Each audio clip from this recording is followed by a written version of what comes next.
ये मेरे बब्बर शेर हैं।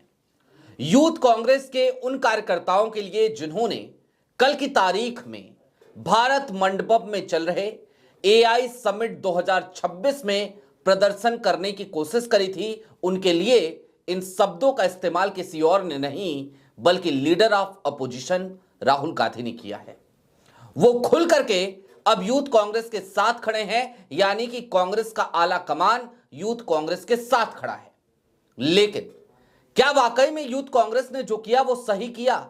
यह सवाल आज की तारीख में बहुत सारे लोग पूछ रहे हैं। कल की तारीख में हमने भी यह सवाल उठाया था, लेकिन फिर हमने कुछ रिसर्च करी और आज की तारीख में मैं अपनी राय को पूरी तरीके से बदल देना चाहता हूं 180 डिग्री, और इसके पीछे बहुत सारे तथ्य हैं। मसलन इस देश में जब ओबामा आए थे मनमोहन सिंह की सरकार में, तब भारतीय जनता पार्टी क्या कर रही थी? जब ब्रिक्स सम्मेलन हो रहा था, तब भारत में किस तरीके के प्रदर्शन हो रहे थे और भारतीय जनता पार्टी की भूमिका क्या थी? न्यूक्लियर डील को लेकर भारतीय जनता पार्टी किस तरीके के सवाल उठा रही थी, और साथ ही साथ कॉमनवेल्थ गेम्स जो कल से ही चर्चाओं में बना हुआ है।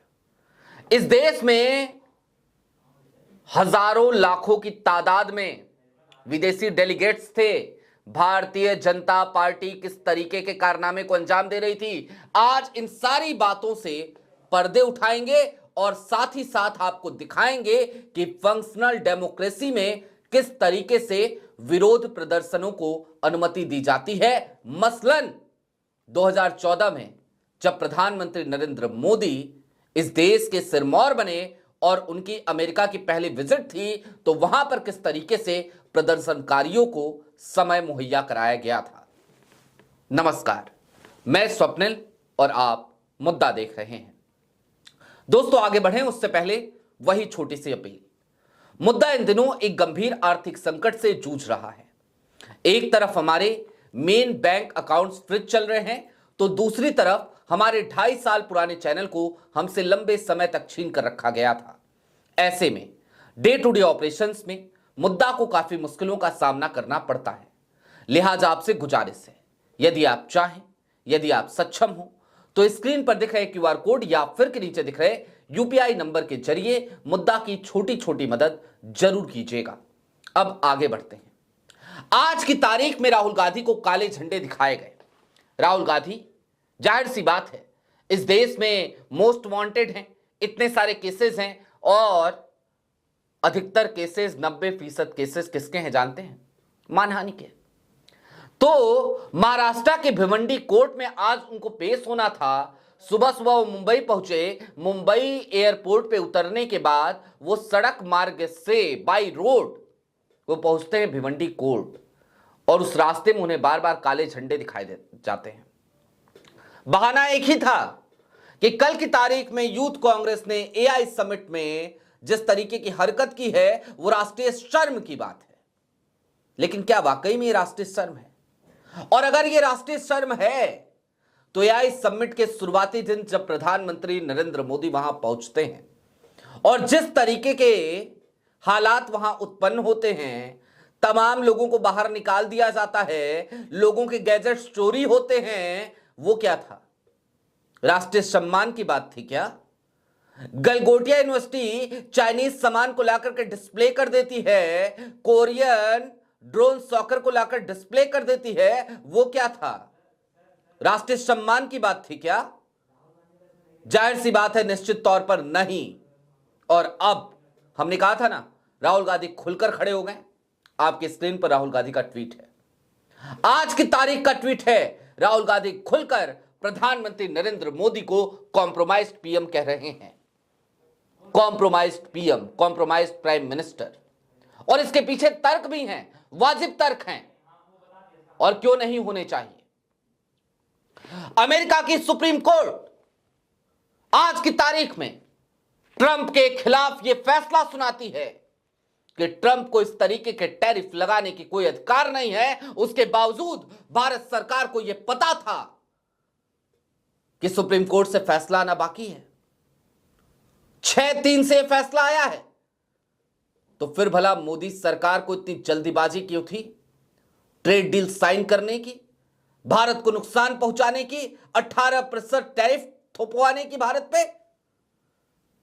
तो फिर क्यों ना कहा जाए कॉम्प्रोमाइज पीएम। लेकिन अब इससे आगे बढ़िए, सवाल यहीं पर खत्म नहीं होते। मैं आपकी स्क्रीन पर खबरों के लूप चला रहा हूं, माफ कीजिएगा। दरअसल भारतीय जनता पार्टी ने, ये जो आप खबरें देख रहे हैं ना, भारतीय जनता पार्टी ने अपनी पुरानी फाइलें खुलवाई हैं और कुछ नहीं किया है खास। पुरानी फाइलें खुलवाई हैं। इस देश में ओबामा की विजिट पर लगातार भारतीय जनता पार्टी, जबकि सुषमा स्वराज उस समय जाके मिली थी, उसके बावजूद लगातार भारतीय जनता पार्टी इस देश में जगह जगह पर विरोध प्रदर्शन कर रही थी। न्यूयॉर्क टाइम्स से लेकर वॉशिंगटन पोस्ट तक हर जगह खबरें छपी। क्या था वो? राष्ट्रीय सम्मान था क्या? इतनी कमजोर याददाश्त है? इतनी जल्दी भूल गए 15 साल पुरानी बात को कि तुम क्या किया करते थे, किस तरीके से तुम्हारी पार्टी इस देश की सड़कों पे नंगा नाच किया करती थी? आगे बढ़िए, आपके स्क्रीन पर एक वीडियो चल रही है, इस वीडियो को गौर से देखिए। कॉमनवेल्थ गेम्स के दौरान की वीडियो है ये। क्या कर रही है भारतीय जनता पार्टी? खुल करके विरोध प्रदर्शन, भ्रष्टाचार के आरोप लगे,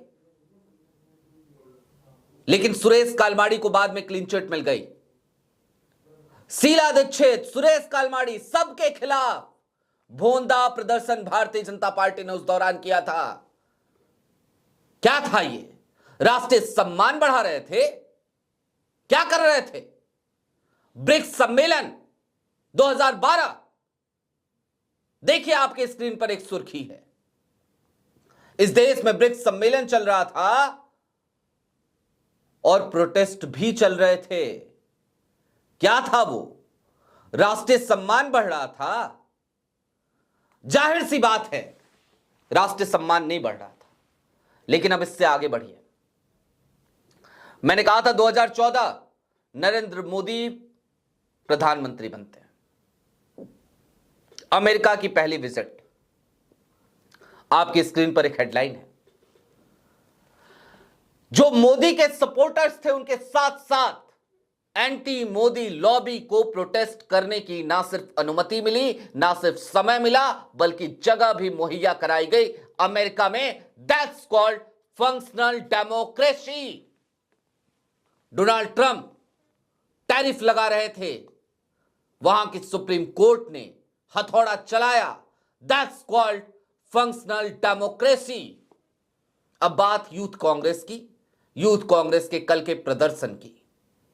मैं एक बात पूछना चाहता हूं आज की तारीख में उन लोगों से जो विरोध कर रहे हैं और यह कह रहे हैं कि कांग्रेस ने बहुत बड़ी गलती कर दी है। पहली बात तो यह कि कांग्रेस के आला कमान का इसमें एक पैसे का योगदान नहीं था। कांग्रेस के आला कमान को, राहुल गांधी को, सोनिया गांधी को, प्रियंका गांधी को, जयराम रमेश को, किसी को नहीं पता था यूथ कांग्रेस क्या करने वाली है। यूथ कांग्रेस के कुछ लोगों का एक डिसीजन था, उन्होंने बकायदा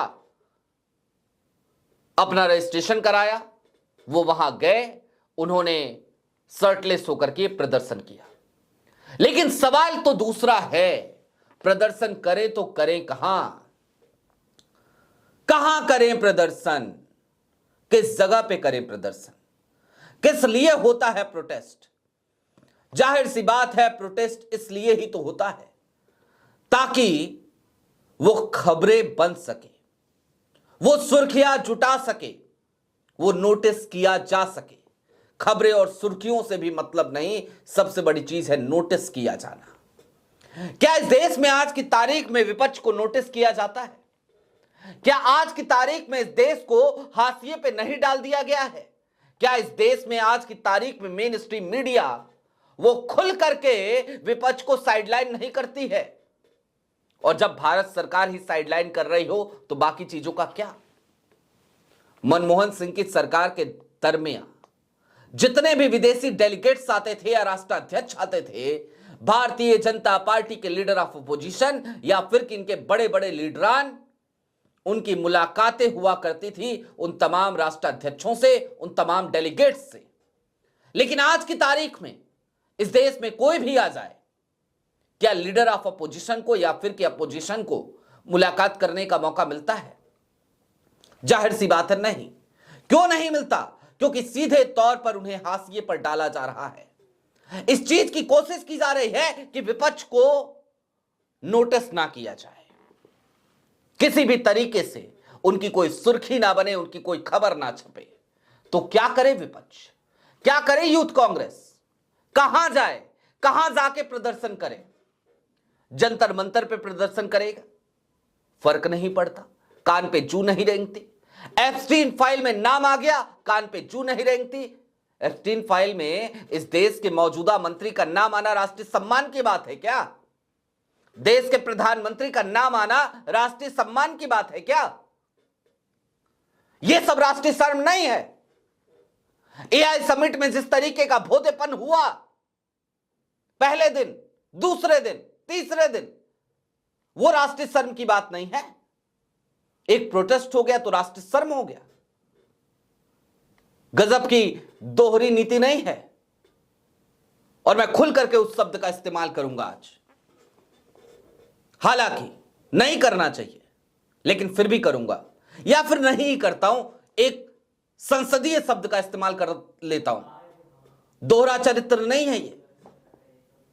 तो अगर ये दोहरा चरित्र है तो फिर जरा सोचिए इनको क्या ही कहा जाए।